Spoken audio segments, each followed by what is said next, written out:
Hello guys, നമസ്കാരം. ഇതൊക്കെയുണ്ട് വിശേഷം. ഓണമൊക്കെ എവിടെ വരെയായി?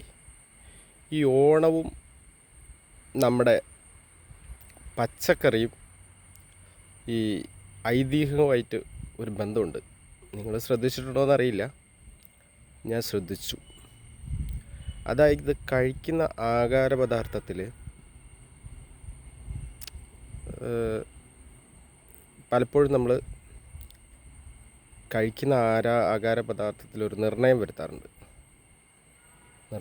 കഴിക്കുന്ന ആഹാരം ഇന്ന രീതിയിൽപ്പെട്ട ആൾക്കാർ കഴിക്കില്ല, അല്ല ഇന്ന വിഭാഗത്തിൽപ്പെട്ട ആൾക്കാർ കഴിക്കില്ല എന്നെല്ലാം കഴിക്കുന്നവരുണ്ട്, കഴിക്കാത്തവരുണ്ട്. അങ്ങനെ പല കാറ്റഗറി. പിന്നെ കഴിച്ചിട്ട് അവിടെ കയറാൻ പറ്റില്ല, കഴിച്ചാൽ കുളിക്കണം, അങ്ങനെയൊക്കെ ഒരുപാട് മാനദണ്ഡങ്ങളുടെ നടുവിൽ ഈ സമ്മർദ്ദമെല്ലാം ഉൾക്കൊണ്ടാണ് നമ്മുടെ ജീവിതം അങ്ങനെ പോകുന്നത്. അപ്പോൾ ഈ പച്ചക്കറിക്ക് ഇവരെല്ലാം വെല്ലാനുള്ളൊരു സ്ഥാനമുണ്ട്. ശരിക്കും പച്ചക്കറി ആഹാരം നമ്മൾ രോഗാവസ്ഥയിലായി കഴിഞ്ഞാലും ഡോക്ടറാണെങ്കിലും പച്ചക്കറി റെക്കമെൻഡ് ചെയ്യും. അപ്പോൾ ഈ പച്ചക്കറിക്കുള്ള പ്രത്യേകത എന്താണെന്ന് വെച്ചാൽ, നമ്മളെ മറ്റു വിഭാഗത്തിൽ നിന്ന് തടഞ്ഞു നിർത്താൻ, അതായത് എല്ലാവരും ഉപയോഗിക്കുന്ന പോലെ ഉപയോഗിക്കാൻ പച്ചക്കറിക്ക് സാധിക്കും. ശരീര സംരക്ഷണത്തിന് പച്ചക്കറിക്ക് സാധിക്കും. അപ്പോൾ പച്ചക്കറിക്ക് നമ്മളീ പറയുന്ന വർണ്ണങ്ങളോ ജാതീയതയോ സമൂഹത്തിൽ മോശമല്ലാത്തൊരു സ്ഥാനം പച്ചക്കറിക്കുണ്ട്.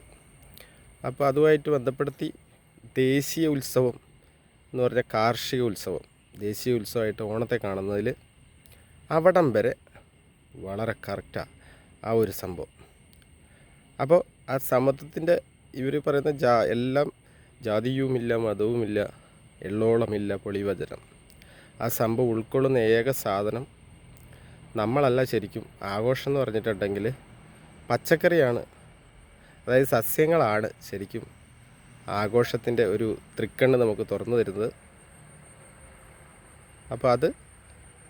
അപ്പോൾ ഞാൻ ഈ ഓണത്തിന് ഏറ്റവും കൂടുതൽ ഇമ്പോർട്ടൻസ് കൊടുക്കുന്നത് പച്ചക്കറിക്കാണ്. കാർഷിക മേള, പച്ചക്കറിയുടെ ഉത്സവമാണ് ഓണം എന്നാണ് എൻ്റെ കാഴ്ചപ്പാട്.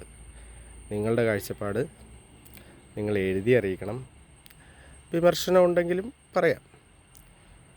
അപ്പോൾ നമ്മുടെ കണ്ടൻ്റ് ഈ പ്രാവശ്യത്തെ ഓണത്തിൻ്റെ ഒരു ഇതെന്ന് പറഞ്ഞാൽ, നമ്മൾ ഈ പ്രാവശ്യം ഐക്യത്തോടു കൂടിയാണല്ലോ നമ്മളെല്ലാ കാര്യങ്ങളും ചിന്തിക്കുക. ജാതീയ മതഭേദമന്യേ സോദരത്തേന വാഴുന്ന സ്ഥലമാകണം നമ്മുടെ കേരളം. അതേപോലെ നിങ്ങളും ഇതേപോലത്തെ സംഭവങ്ങൾ ഉൾക്കൊണ്ട് ഈ ഓണം നമുക്ക് ആഘോഷകരമായി സമാധാനത്തോടുകൂടി മാനസിക സംതൃപ്തിയോടുകൂടി ആഘോഷിക്കാൻ സാധിക്കട്ടെ എന്ന് മാത്രം പറഞ്ഞുകൊണ്ട് വീഡിയോ വൈൻഡപ്പ് ചെയ്യുന്നു. ബൈ.